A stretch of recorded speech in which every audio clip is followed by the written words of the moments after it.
Sarah Mitchell looked at her watch and walked faster down the busy street. She had 20 minutes to get to her office for the most important meeting of the month. Her black heels clicked on the sidewalk as she moved past people who were walking much slower than her. Sarah was always in a hurry these days. Being the CEO of a tech company meant every minute was planned and every second counted. She held her phone in one hand and her coffee cup in the other. Her assistant had already called twice about the board meeting. The investors were coming today and everything had to be perfect. Sarah had worked on this presentation for weeks. She knew every number and every chart by heart. This meeting could change everything for her company. The morning sun was bright and warm, but Sarah barely noticed it. She was thinking about profit margins and growth projections. Her mind was always busy with work thoughts.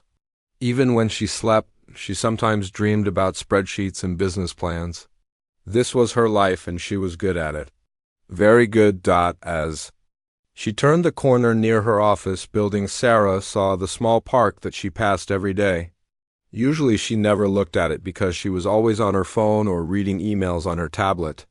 But today something made her glance over at the green space with its old oak, trees and wooden benches. That was when she saw the little girl. The child was sitting alone on a bench near the playground. She looked about 7 or 8 years old, with dark hair that was neatly braided. She wore a clean blue dress and white shoes that looked new. Her small backpack sat beside her on the bench. The girl was not playing or reading or doing anything that children usually do in parks. She was just sitting there watching other children play with their mothers nearby. Sarah slowed down for just a moment. Something about the scene felt wrong. Why was this child sitting alone when there were so many families around? Where were her parents? Sarah looked around the park but did not see any adult who seemed to be with the little girl. Her phone rang loudly, breaking her thoughts. Sarah looked at the screen and saw it was her assistant calling again. She answered quickly while still walking toward her office building. "Sarah, the investors just arrived early," her assistant said in a worried voice. "They want to start the meeting in 15 minutes instead of 30. Can you get here faster?" Sarah felt her heart beat faster. Early investors were never a good sign. It usually meant they were either very excited or very concerned about something. She needed to get to her office right now to find out which one it was. "I am almost there," Sarah said into her phone. "Tell them I will be there in 10 minutes. Offer them coffee and those expensive pastries from the bakery downtown. Make sure they are comfortable in the big conference room with the view of the city." She ended the call and started walking even faster. Her heels clicked louder on the sidewalk now. The office building was just ahead. She could see the glass doors and the security guard who always smiled and said good morning to her. In 5 more minutes, she would be in the elevator going up to the 32nd floor where her corner office waited. But as she walked past the park, again Sarah found herself looking back at the little girl on the bench. The child was still sitting in the same position. She had not moved at all. Her small hands were folded in her lap, and she was still watching the other children play. There was something about her face that made Sarah feel uncomfortable. The girl looked sad but also hopeful, like she was waiting for something good to happen. Sarah stopped walking. She stood on the sidewalk holding her phone and coffee cup, looking at this child who seemed so alone in a place full of families. A mother pushed her baby in a swing nearby while singing a soft song. 2 other mothers sat on a different bench talking and laughing while their children played on the slide. Everyone seemed to belong somewhere except for this one little girl. "This is not my problem," Sarah said to herself quietly. She had a company to run and people depending on her. The investors were waiting and her assistant was probably getting more worried by the minute. Sarah had worked too hard to get where she was to let herself get distracted by a child. She did not even know. She started walking toward her office building again, but her steps were slower now. Something inside her chest felt tight and uncomfortable. Sarah tried to focus on her meeting and all the important things she needed to say to the investors. She thought about the charts that showed how much money her company had made and how much more they could make in the future, but her mind kept Going back to the little girl on the bench. Sarah reached the glass doors of her office building and put her hand on the handle. The security guard smiled at her through the glass and started to open the door for her. In 2 minutes she would be in the elevator. In 5 minutes she would be in her office putting on fresh lipstick and checking her presentation one more time. In 10 minutes she would be shaking hands with investors and talking about million-dollar deals. She let go of the door handle. "I will be right back," Sarah told the surprised security guard. She turned around and walked back toward the park. Her phone was ringing again, but she did not answer it. Something was pulling her back to that bench and that little girl who sat so still and quiet. As Sarah got closer, she could see the child more clearly. The girl had big brown eyes and long eyelashes. Her blue dress was simple but clean, and her white shoes looked like they had been polished that morning. She did not look like a child who was lost or forgotten. She looked like someone had taken good care of her before bringing her to this park. Sarah walked slowly across the grass toward the bench. She did not want to scare the little girl, but she also could not just walk away. When she was about 10 feet away, the child looked up and saw her coming. Their eyes met, and Sarah felt something she had not felt in a very long time. It was like recognizing someone she had been looking for without knowing she was looking. The little girl did not seem afraid when Sarah approached. Instead, she sat up straighter on the bench and watched Sarah with curious eyes. There was something brave about the way she looked directly at Sarah without looking away or seeming shy. Sarah stopped in front of the bench and smiled softly at the child. Her phone was still ringing in her hand, but the sound seemed far away now. The important meeting and the waiting investors felt like things from another world. Right now there was only this moment in this park with this little girl who seemed to need something that Sarah could not yet understand. "Hello," Sarah said gently. Her voice sounded different to her own ears, softer and warmer than the voice she used in business meetings. The little girl looked up at her with those big brown eyes and said in a clear, sweet voice, "Hello, ma'am." And in that simple exchange, something began that would change both of their lives forever. Sarah sat down on the bench next to the little girl and placed her coffee cup on the ground beside her feet. The child moved over slightly to make room, but kept her small hands folded neatly in her lap. Up close, Sarah could see that the girl's clothes were clean and well cared for, but there was something in her eyes that spoke of loneliness deeper than any child should know. "Are you here by yourself?" Sarah asked, gently, trying to keep her voice calm and friendly. She did not want to frighten the child or make her think she was in trouble for being alone. The little girl nodded slowly. "Yes, ma'am. I have been sitting here since the morning when the sun was not so high in the sky." Sarah felt a worry grow in her chest. It was now almost 10 in the morning, which meant this child had been sitting alone for hours. "Where are your parents, sweetie? Are they coming back soon?" The girl looked down at her white shoes and was quiet for a moment. When she looked up again, her brown eyes seemed older than they should be for someone so young. "I do not have a mama. She went to heaven when I was very little. I do not remember her face, but my grandmama shows me pictures sometimes." Sarah felt her heart squeezed tight. She had not expected such a serious answer from someone so small. "What about your daddy?" she asked softly. "My daddy works at 2 different jobs," the girl explained in her clear voice. "He leaves very early in the morning before I wake up and comes home when it is dark outside. He works very hard to take care of me and grandmama, but today he could not stay home because his boss said he would lose his job if he did not come to work." "And your grandmother?" Sarah asked, though she was beginning to understand why this child was sitting alone in the park. The little girl's face became even more serious. "Grandmama is in the big hospital with the white walls. She has been there for 5 days now. The doctors say she is sick with something in her lungs and she needs to stay there until she gets better. Daddy wanted to stay home with me today, but we need money for Grandmama's medicine and for food." Sarah looked around the park at all the families playing together. Mothers were pushing their children on swings, and fathers were helping their sons and daughters climb on the jungle gym. The contrast between their happiness and this little girl's situation made Sarah feel angry at how unfair life could be. So, you have been sitting here alone all morning, Sarah said, more to herself than to the child. I like to watch the families, the girl said, looking toward a mother who was teaching her daughter how to go down the slide. I pretend sometimes that one of the mamas is my mama and that she will call my name and tell me to come play. But they never do because they have their own children to love.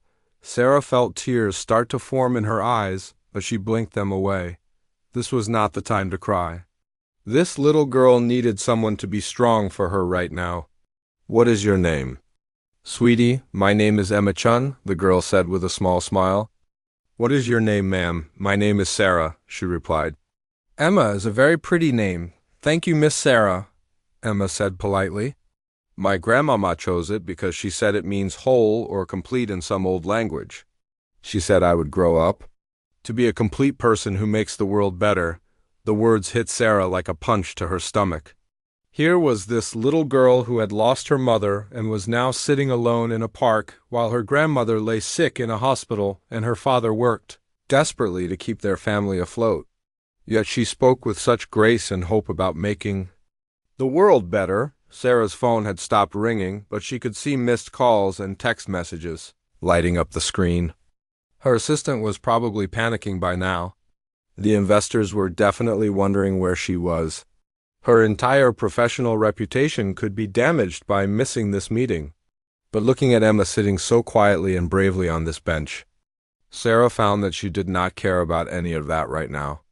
Emma, Sarah said carefully, have you eaten anything today? The little girl shook her head. Daddy left some bread and peanut butter on the kitchen table, but I was not very hungry this morning. I keep thinking about Grandmama in that big hospital. Bed with the tubes in her nose, Sarah felt her professional world spinning further away from her. Every instinct she had developed as a successful businesswoman told her to call social services or find a police officer to take care of this situation. That would be the reasonable thing to do. The responsible thing. The thing that would let her get back to her important meeting and her important life. But Emma looked up at her with those big brown eyes, and Sarah saw something in them that made all her reasonable thoughts disappear. There was hope in the child's face.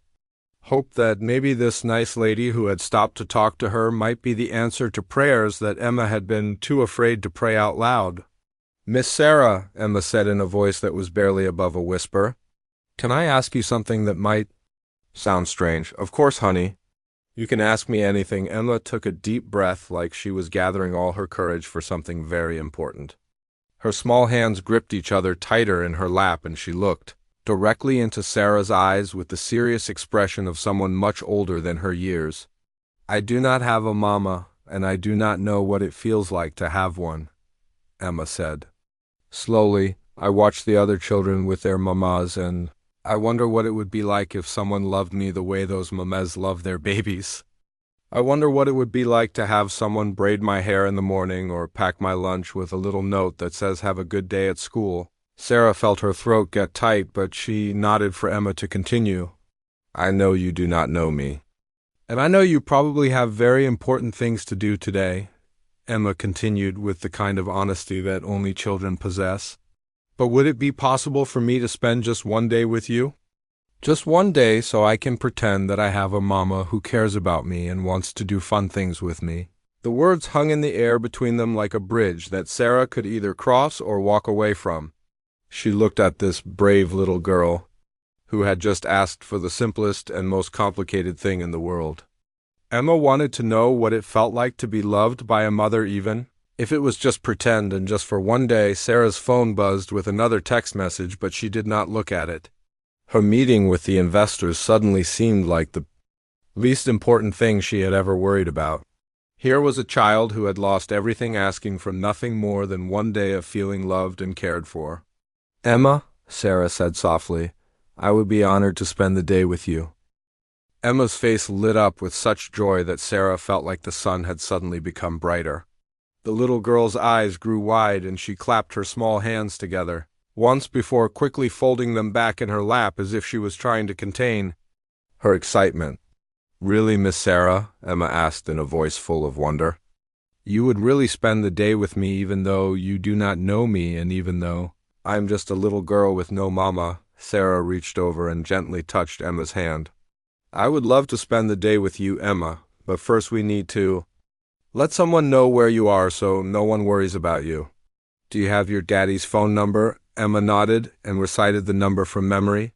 Sarah took out her phone and dialed while Emma watched with hopeful eyes.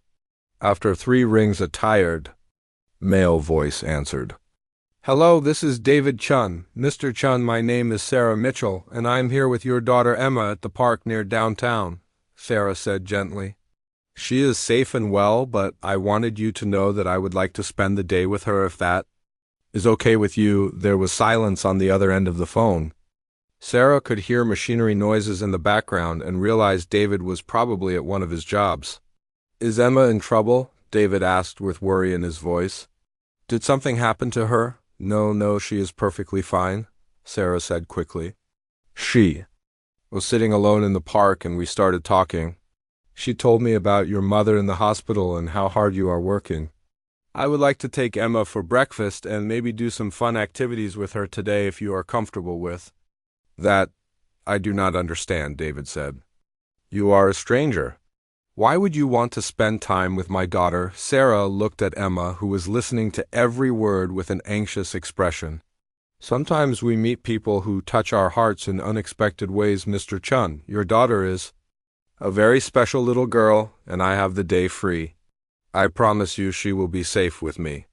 I can give you my phone number, and you can call any time to check on her. Sarah gave David her contact information and promised to bring Emma to see her grandmother at the hospital later in the day.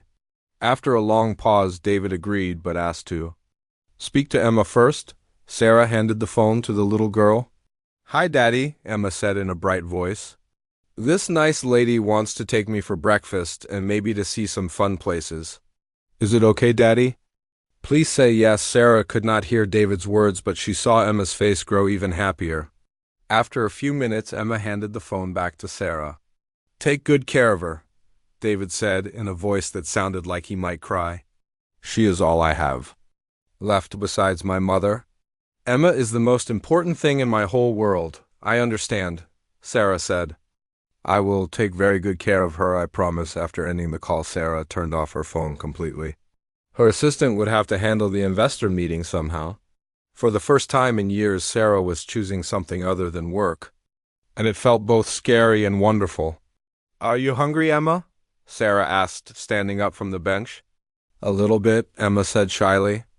But I do not want you to spend your money on me, Miss Sarah. When you spend a day with someone special, you do not worry about money, Sarah said, taking Emma's small hand in hers. You just worry about having fun together. Now what sounds good? For breakfast, Emma thought for a moment with a serious expression on her face. I have never been to one of those restaurants where they make pancakes that are bigger than your plate. I see them sometimes when Daddy and I walk past the windows. But we never go inside because Daddy says they are too expensive. Sarah smiled. Then pancakes it is. I know the perfect place. They walked together down the busy street with Emma holding tightly to Sarah's hand. The little girl looked around at all the tall buildings and busy people with eyes full of curiosity. She asked questions about everything they passed, and Sarah found herself seeing her own city through fresh eyes. Miss Sarah, Emma said as they walked, do you have children of your own? The question caught Sarah off guard. No, Emma, I do not have any children. Why not? Emma asked with the innocent directness that only children possess. Do you not like children, Sarah? Stopped walking for a moment and looked down at Emma's upturned face. I like children very much. I guess I just got so busy with work that I never took time to think about having a family. That is sad, Emma said matter-of-factly. You would be a very good mama, I think. You have kind eyes and you listen when people talk to you. Those are the most important things for mamas to have. They reached the restaurant, and Sarah opened the door for Emma, who walked inside with wide eyes.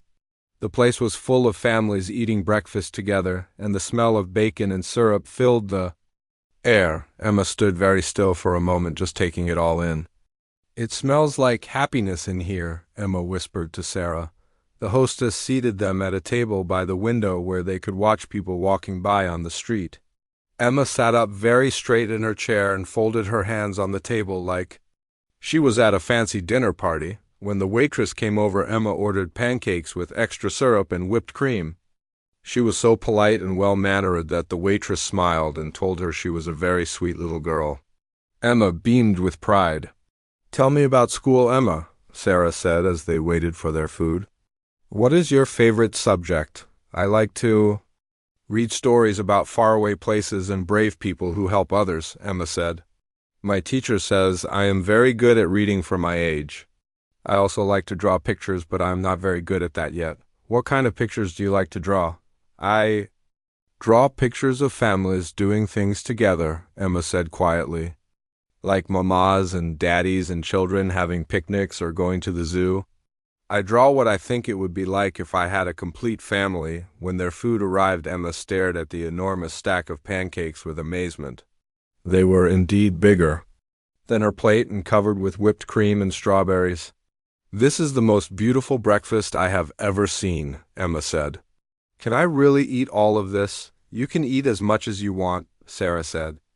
"And if you cannot finish it, we can take the rest home for later." Emma took her first bite and closed her eyes with pleasure.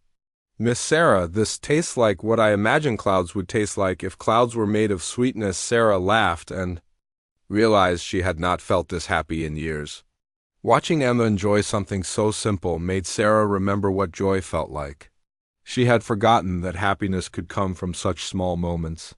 "Emma," Sarah said after breakfast, "would you like to go somewhere special?" "Everywhere is special when you are with someone who cares about you," Emma replied with syrup on her chin.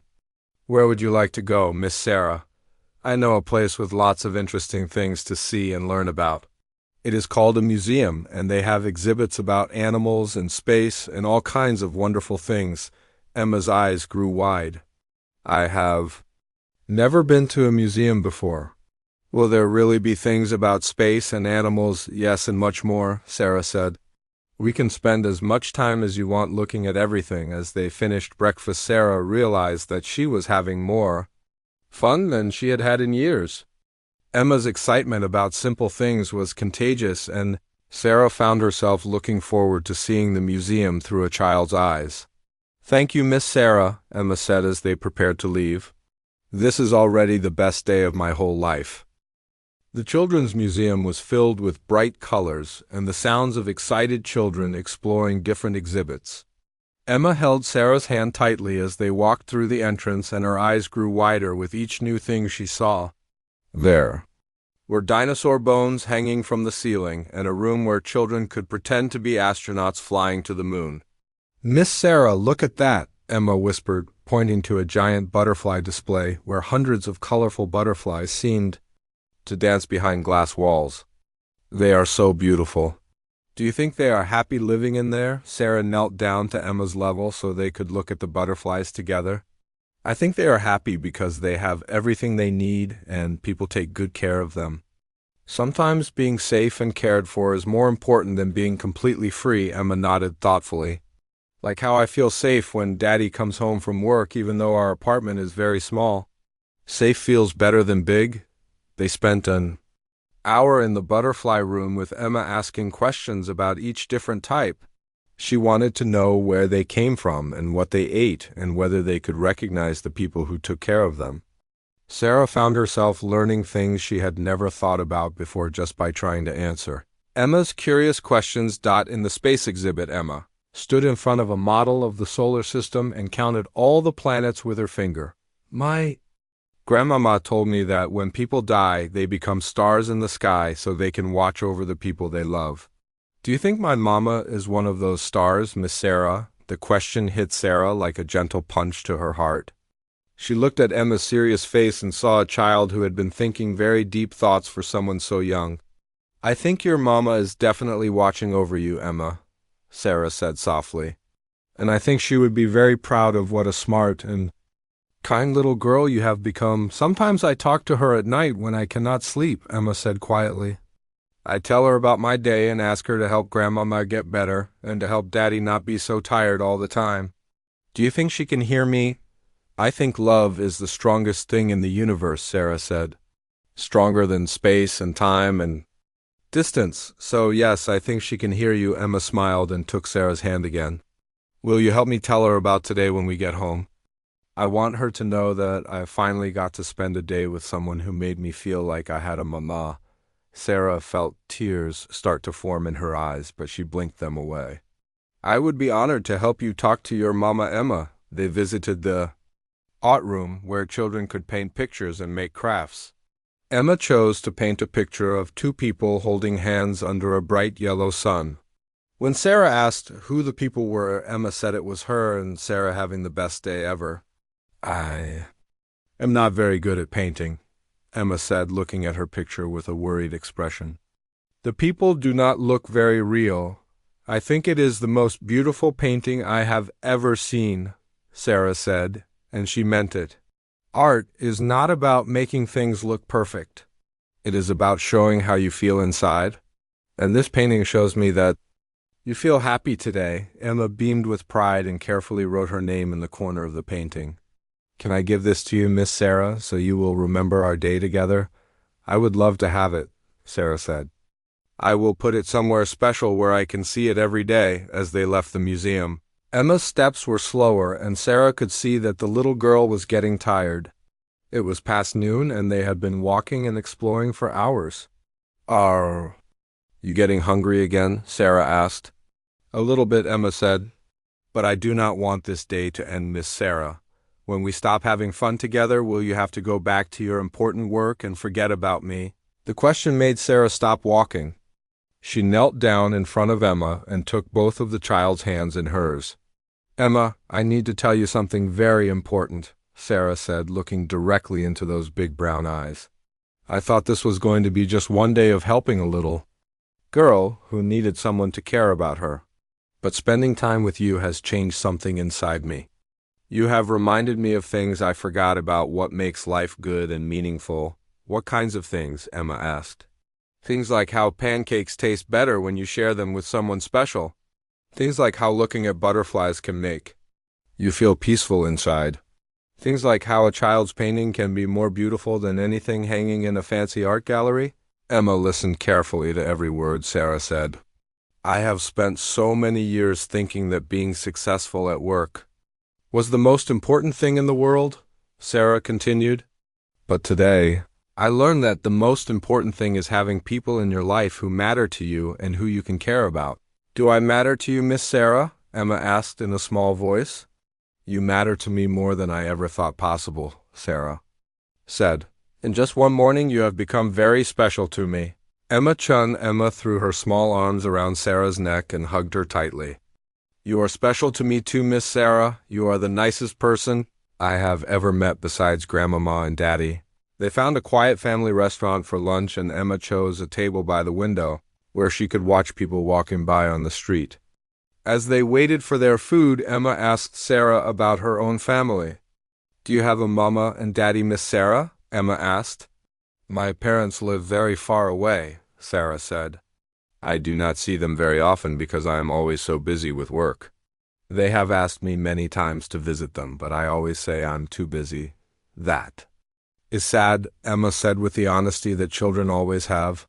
Do they miss you? I think they do, Sarah said, realizing that she had not called her parents in over a month. I think they miss me very much. Why do you work so much that you cannot see the people who love you? Emma asked. The question was so simple, but it cut right to the heart of something Sarah had been avoiding for years. Why did she work so much? What was she trying to prove? What was she running away from? I think I was afraid, Sarah said slowly. Afraid that if I was not the best at everything I did, then people would not think I was important. But you are important just because you... Are you? Emma said as if it was the most obvious thing in the world. You do not have to do special things to be special. You just have to be kind and care about people. Sarah looked at this 7-year-old child who had just explained something that Sarah had spent 38 years trying to understand. How had Emma learned such wisdom when she had experienced so much loss and difficulty in her young life? Emma, Sarah said, can I ask you something that might sound strange? Yes, Miss Sarah. Are you ever angry that life has been so hard for you? Are you angry that your mama died and your grandmama is sick and your daddy has to work so much? Emma thought about the question for a long time while she stirred her soup with her spoon. Sometimes I feel sad about those things, Emma said finally. But Grandmama taught me that being angry takes too much energy, and that energy is better used for loving people and being grateful for good things. She says that even when bad things happen, there are always good things too if you look for them. What good things do you see, Emma? I see that Daddy loves me so much he works 2 jobs to take care of me. I see that Grandmama tells me stories every night, even when she is tired. I see that today I met you and you made me feel like the most important little girl in the whole world. Sarah felt something break open inside her chest. Something that had been closed and protected for so long that she had forgotten it was there. As the afternoon sun began to lower in the sky, Sarah realized it was time to take Emma to visit her grandmother at the hospital. Emma had been talking about her grandmama all day, and Sarah could see how much the little girl missed her.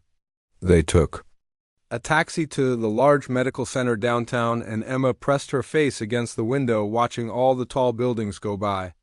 "Miss Sarah," Emma said as they got closer to the hospital, "will you come inside with me to meet Grandmama? I want her to know about our special day together." "Of course I will come with you," Sarah said. "I would like to meet the grandmother who raised such a wonderful little girl." The hospital smelled like cleaning supplies and medicine, but Emma walked through the hallways with confidence, like she had been there many times before. She led Sarah to the elevator and pressed the button for the 5th floor. When the doors opened, Emma took Sarah's hand and walked down a long hallway lined with rooms full of sick people. "Room 523, Emma said, stopping in front of a door that was partly open. "That is where Grandmama lives now until she gets better." Emma knocked softly on the door and a weak voice called out, "Come in, my little butterfly." Emma ran into the room and Sarah followed slowly behind her. In the hospital bed was a small elderly Chinese woman with gray hair and kind eyes that looked exactly like Emma's. She was wearing a hospital gown and had tubes in her nose to help her breathe, but her face lit up with joy when she saw Emma. "Grandmama, I missed you so much," Emma said, climbing carefully onto the bed to hug her grandmother. "How are you feeling?" "Today, much better now that you are here, my sweet girl," the old woman said in a voice that was soft but strong. "Who is this nice lady you brought with you?" Emma turned to Sarah with excited eyes. "Grandmama, this is Miss Sarah, and she is the most wonderful person in the whole world. She spent the entire day with me, and we had pancakes bigger than plates, and we saw butterflies and painted pictures, and she made me feel like I had a mama for one whole day." The old woman looked at Sarah with curiosity and gratitude. "Please come. Sit down," she said, patting the chair next to her bed.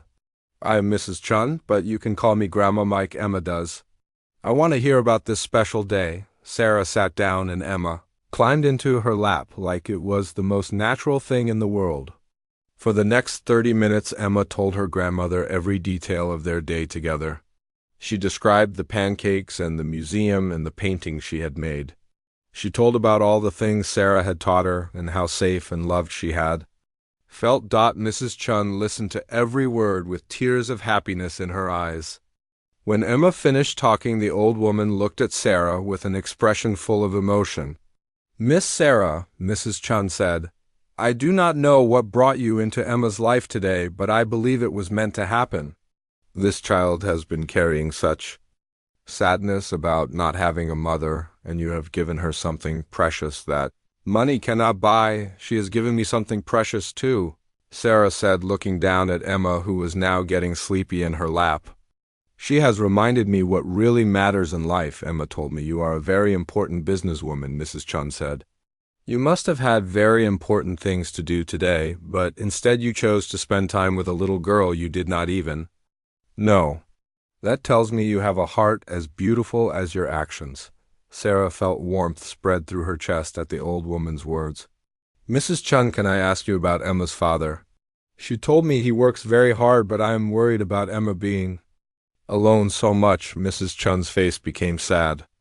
"David is a good man and a loving father, but he is trying to do the work of 2 parents by himself. Since I became sick, he has been even more worried about money for my medical bills and Emma's needs. He works from early morning until late at night, and I know he feels guilty about not being home more with Emma. What kind of work does he do? Sarah asked. He works at a warehouse loading trucks during the day and cleans office buildings at night, Mrs. Chun explained. He only finished high school and does not have training for better jobs that pay more money. He dreams of going to school to learn new skills, but there is no time or money for that now. Sarah's mind began working in a way it had not all day. For hours, she had forgotten about business and money and problems that needed solving. But now, she was thinking about Emma's family and how her resources and connections might be able to help them in real ways. Just then, David Chun appeared in the doorway of the hospital room.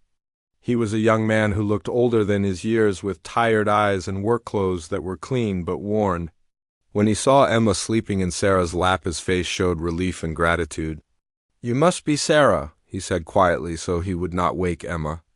"I am David. Thank you for taking care of my daughter today." Sarah carefully moved Emma to the bed next to her grandmother and stood up to shake David's hand. "It has been my pleasure, David. Emma is an extraordinary little girl. She is everything to me," David said, looking at his sleeping daughter with love in his eyes. "I worry so much about her being alone and sad.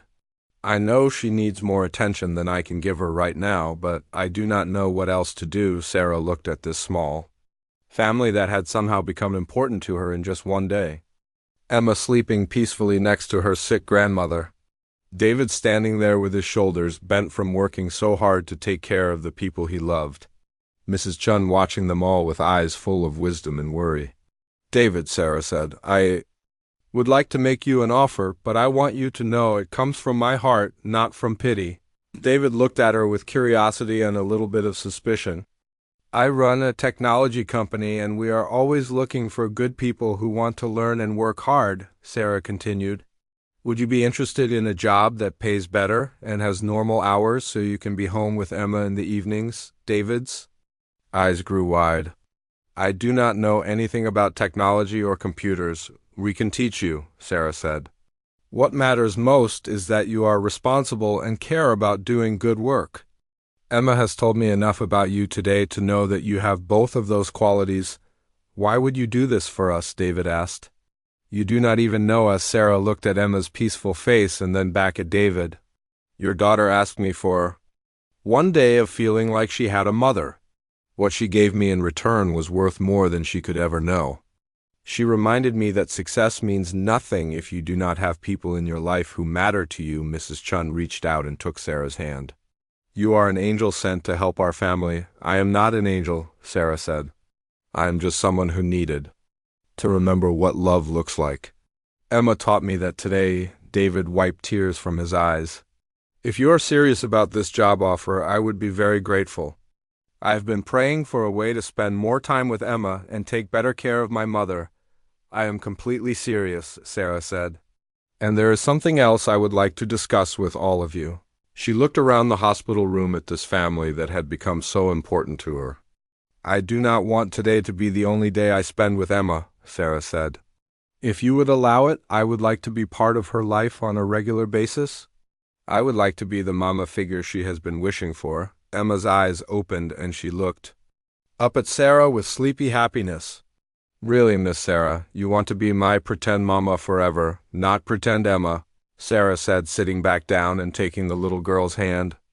"Real. I want to be a real part of your family, if that is okay with everyone." 6 months later, Sarah was sitting in the same park where she had first met Emma, but now instead of rushing past on her way to important meetings, she came here every Saturday morning with Emma to feed the ducks and talk about the week they had shared together. Emma was healthier and happier than ever. Her grandmother had recovered completely and was back home telling bedtime stories every night. David worked at Sarah's company during normal business hours and came home every evening to help Emma with her homework and hear about her day. Sarah had learned to balance her work life with the family life she had never known she wanted. Her company was more successful than ever because she had learned to trust other people and delegate responsibilities. But more importantly, she had learned that love multiplies when you share it, and that sometimes the most important meetings happen on park benches with 7-year-old girls who are brave enough to ask strangers for what they need most. "Miss Sarah," Emma said, as they watched the ducks swim in the pond, "do you remember the first day we met when I asked you to spend one day with me?" "I remember everything about that day," Sarah said. "I'm glad I was brave enough to ask," Emma said, snuggling closer to Sarah on the bench. "Because now I have the best mama in the whole world, and you have the best daughter?" Sarah hugged Emma tight and looked up at the sky where she imagined Emma's birth mother was watching over them both. "Thank you," she whispered to the stars, "for sending me the little girl who taught me how to love."